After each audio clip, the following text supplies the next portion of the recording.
ঠিক আছে, নিচে শুধু 10 মিনিটের মতো বড় নদীতে ঘোরাঘুরির গল্প দিলাম, অন্য কিছু না। আজ সকালেই নৌকা নিয়ে নদীর পথে বেরোলাম। নদীর পানি শান্ত, নৌকা ধীরে ধীরে ভেসে চলছে। চারদিকে তাকালে শুধু পানি আর আকাশ, মাঝখানে আমি আর আমার নৌকা। হালকা বাতাস বইছে, পানির ঢেউ নৌকার গায়ে লাগছে টুপটাপ শব্দে। মনে হচ্ছে নদী নিজেই গান গাইছে। দূরে কয়েকটা জেলের নৌকা দেখা যাচ্ছে, তারা জাল ফেলছে, কেউ আবার নৌকার ওপর বসে জাল ঠিক করছে। নদীর পাড়ে ছোট ছোট ঘর দেখা যায়, ঘাটে দু-একজন মানুষ দাঁড়িয়ে আছে, কেউ পানি তুলছে, কেউ নৌকার অপেক্ষায়। শিশুরা ঘাটের পাশে খেলছে, মাঝে মাঝে পানিতে ঝাঁপ দিচ্ছে।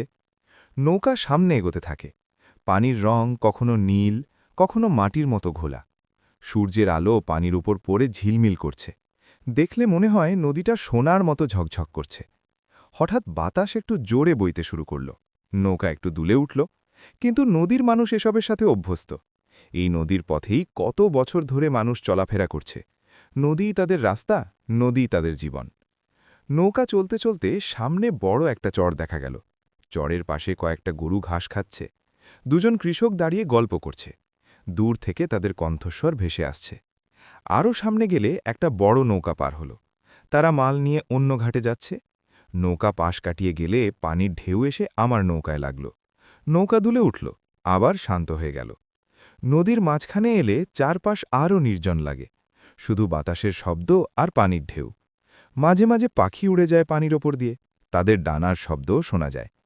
নৌকা থামিয়ে কিছুক্ষণ চুপচাপ বসে থাকলাম। নদীর মাঝখানে বসলে মনটা অন্যরকম শান্ত হয়, মনে হয় সব চিন্তা পানির সাথে ভেসে যাচ্ছে। আবার নৌকা চালালাম। এবার সূর্য একটু পশ্চিমে হেলে পড়েছে, আকাশের রং বদলাতে শুরু করেছে, হালকা হলুদ থেকে কমলা, তারপর লাল।